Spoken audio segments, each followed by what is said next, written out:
Hello everyone. I want to start off by saying thank you to everyone that tuned in last week. And I am so excited to bring you more terrifying tales.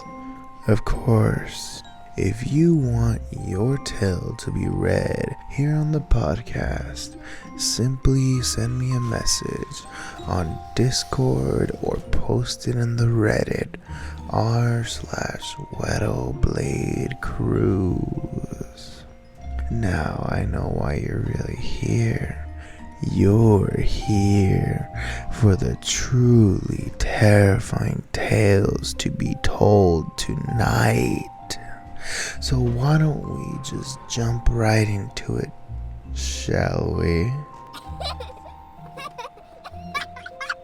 Our first terrifying tale was sent to us by Anonymous on Discord.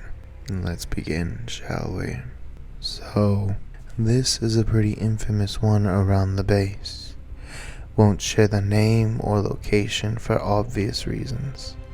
At the rear of the compound there is an access gate at the bottom of the hill. For night watch, the guards, usually volunteers, would have to patrol the area and then check that each gate was locked. One night, one of the guys was checking the gate when he heard an odd noise behind him. He looked down and to his surprise, there was a single marble rolling uphill. Thinking it strange, and curiosity clouding his better judgment, he picked up the marble to inspect it. That was when he heard the disembodied voice of a little boy saying, "My big brother took my marble." The guy froze. He heard the stories, but he brushed it off, and now he's experiencing it firsthand. He did the smart thing by holding the marble in an open palm and putting it behind him. He felt chills as he felt a childlike hand scoop up the marble, and it was no longer in his hand. He then booked it out of there and informed the warrant officer about it. The officer simply laughed it off, said he did the right thing, and told him to go back to work.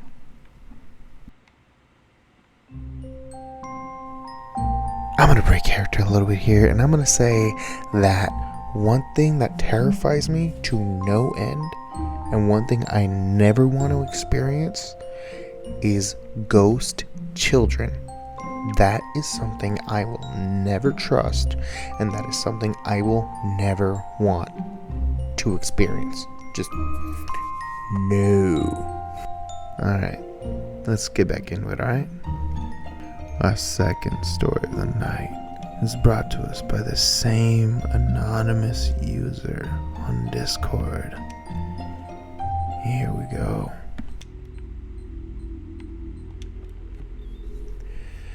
Here's a personal account of strange things in my part of the base. I am a medical instructor posted at the base. One of my duties is to clean up and check equipment once the day is done or before it starts. Being the forced morning owl that I am usually the first person to arrive. For practice, we have these medical mannequins that can play noises, and these, being old, their batteries are dried out or missing, so they only work when plugged in. So, I was prepping stuff when I heard the beep of the ECG machine. Those had batteries that work, so I ignored it. But when I went to check, I realized I was holding the battery, and that unit was unplugged and dead. It was spooky, but I simply said a prayer and brushed it off. More so when just a week before, one of my seniors joked that it was a common occurrence. You know, I gotta say, It's seeming more and more clear to me that no matter what military base you're on, and no matter what military you're in, haunted stuff seems to happen no matter what. So yeah, that's pretty creepy story. Thank you for sharing. I know you sent a third one, and I promise you, next episode I will read that third story. Thank you, and I hope you listen. Now, let's move on to the next one, shall we? This next story is from the Elf Lord on Discord, or Den and Wade on Instagram. Well, the first scary story I can think of was when I was about 4 or 5. I lived in northeast Missouri in this former restaurant turned house with my mom, dad, and baby sister. The first time this instance happened, it was dark and stormy. I know, cliche, right? I was in my room playing with some of my toys when all of a sudden I heard thunder. I didn't think much about it, but then the thunder continued and went on and on until I finally looked out my window. Now, my window must have been about 8 feet long. It was pretty wide, and I saw these 2 red dots zip right by, like the backlights of a car or something. And then all of a sudden, they turned back and stared right at me. I felt this frightening cold fear deep down as I stared at it as if it was wanting to hurt me. I shot up and ran into the living room and cried to my mom and dad about it being out there. And my dad ran out there and soon came back in to tell me there was nothing out there. Oh, I gotta say, seeing creepy red eyes just staring back at you during a thunderstorm, that does not sound fun. That sounds absolutely horrifying. And well, I'm glad you're okay. And I hope nothing like that happens again. If it does, feel free to message me again. I'll read your story right here on the podcast. For real though, I'm glad you're okay. And I'm glad that it just was curious and just stared at you and went about its business. Alright, let's move on to the third story, shall we? Our third story of tonight comes from Rose on Discord. So when I was about 23, I was living in my grandma's garage. In the garage is the access to the basement. I grew up in this house, and the basement was one place I hated going. It always felt like there was something evil down there. Mind you, this house was built in the 70s. Well, one night I heard the door to the basement open, and me being who I am, I peeked around the corner, and in the doorway stood an all-black figure. Couldn't see its face, clothes, or anything like that.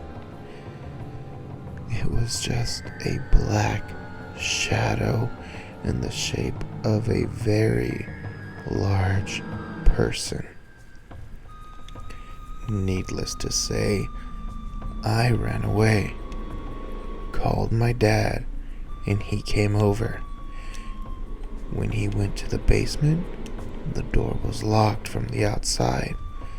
I didn't lock it, and he searched the whole basement, and there was no one there. Later that night, I swore I heard a man laughing in the stairway. I slept inside the house that night. Well, Rose, you see, this is why I'm glad in California we don't have basements. From what I've heard, I don't know if it's true or not, we're too close to sea level to be able to have basements here. And this is one of the reasons I'm very glad we do not have basements. If you live in California and you have a basement, cool. I didn't know we were able to have them. But in all seriousness though, I'm really glad I have never lived in a house with a basement, because that is one of my worst fears, and basements freak me out. Just alright. That's oh man. Let's get to the last story of the night, shall we? Our last story of the night is by Anonymous on Reddit. I recently started college and moved into one of the dorm halls on campus. The room I was in has space for 2 people, where the beds are divided by a wall. And there's also 2 fairly big sliding closet mirrors facing each other right in the entryway of the door. That alone gives me the creeps. In the first term of school, everything went by fairly smooth, besides the random feeling that I was being watched, or that something was about to touch the back of my neck. My desk is right across from the entrance, so my back is towards the door most nights while I study, and at night I have to have a light facing it, because something about it being in the dark between those mirrors seems wrong. I would see the occasional glimpse of something small out of the corner of my eye, but usually just brushed it off as my imagination.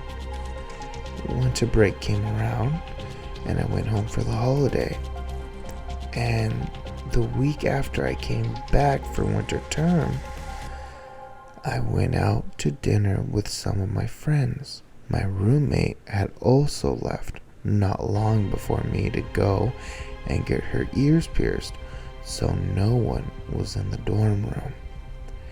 When I came back, everything on my desk was turned upside down.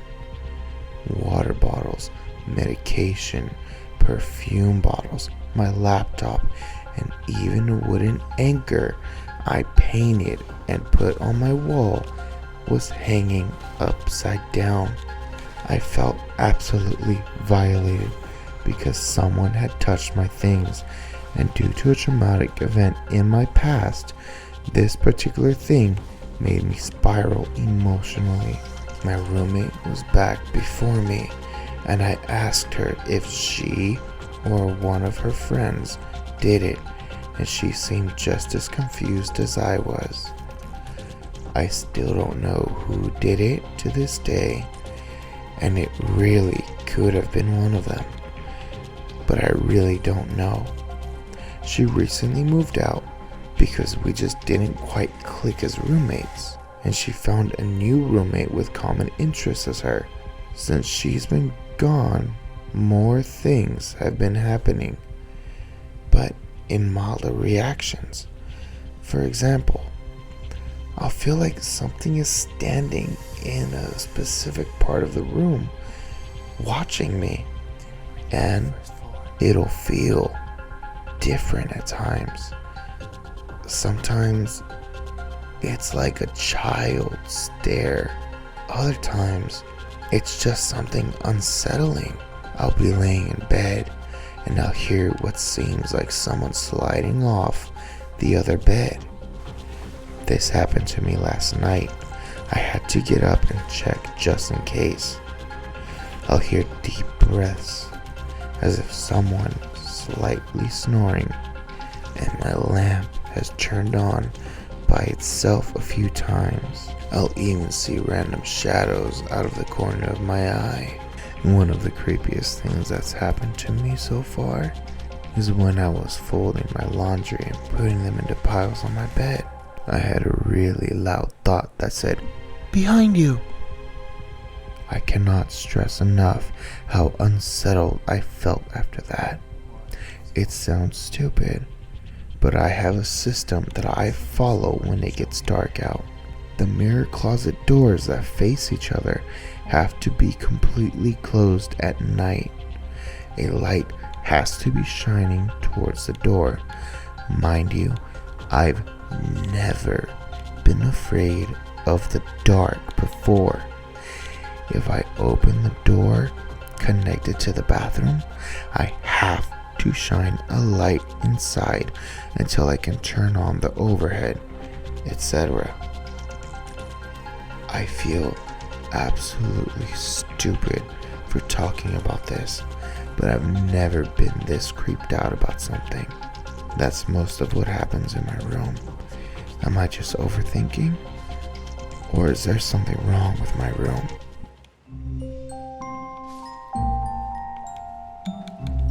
Look, alright, yo, listen.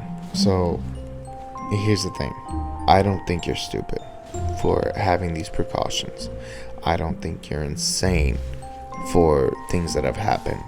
Your experiences are valid, they're real, and nobody can take that away from you. I know it doesn't help you. So, that being said, with everything that was being flipped upside down, it is possible that your former roommate could have done it, or it could have been one of her friends, and perish the thought, I hope this isn't what happened. Somebody could have broken into your room. I never went to college. I don't know how easy that is. I don't know how difficult that is. I don't know how dorms work. I never went to college. I did, but I never lived in a dorm. I lived at home and I went to community college, and then I went to the military. I know it wasn't difficult to get into those barracks rooms. I'm not going to explain how I know. I just know. But yeah, so I would say if things, it sounds like they intensified in frequency with what happened with your roommate moving out, but it doesn't sound like they increased in intensity. So quite possibly, if there is a spirit there, what they did was they saw your roommate leave. What is it? Sorry, there's a weird wavelength on the recording software, whatever. So perhaps now they see that you're alone, and it can feel how terrified you are, how scared you are, and it's feeding off of that to do things more frequently. I would say keep doing what you're doing, whatever makes you feel safe. But yeah, you're not crazy. You're not stupid for sharing this or anything. Okay, so I have one more family member story that I just remembered. I don't know if it's real or not, but it's kind of cool and kind of funny at the same time. A little scary. So let's get into it real quick before the end. One day, my uncle was walking home from I don't know where. This is one of my other uncles that also lived in Lagos de Moreno, Mexico. So he's walking home one night. He's already an adult. He's not a kid. So he's walking home and he's walking by this body of water that's in the town, and all of a sudden he hears, "Mis niños, ay, mis niños, ay, alguien ayúdame con mis niños, por favor." My children. My children. Somebody help me find my children, please. And he's wondering to himself, like, what is that sound? What am I hearing right now? So he goes to investigate, and he sees this woman sitting near the water. And he walks up close and he says, "Senora, are you okay? Ma'am, are you okay? Are you okay? Is there something I can help you with?"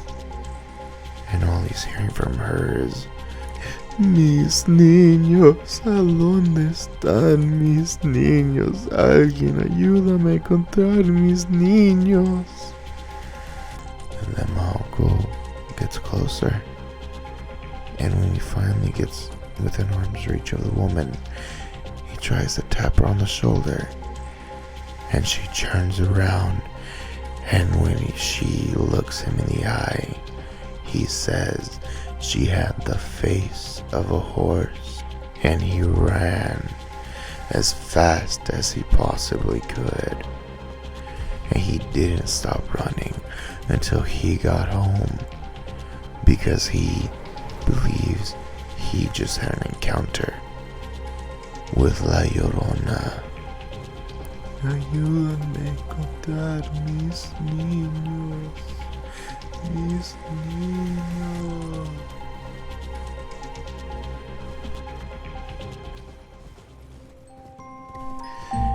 That'll do it for today. I would like to thank all of you for tuning in, and I hope that you will click that like button, you will comment, and you'll subscribe. And please share with all of your friends and family and anyone else you think would love this podcast. I'll see you on the next one. And remember, fear keeps us alive.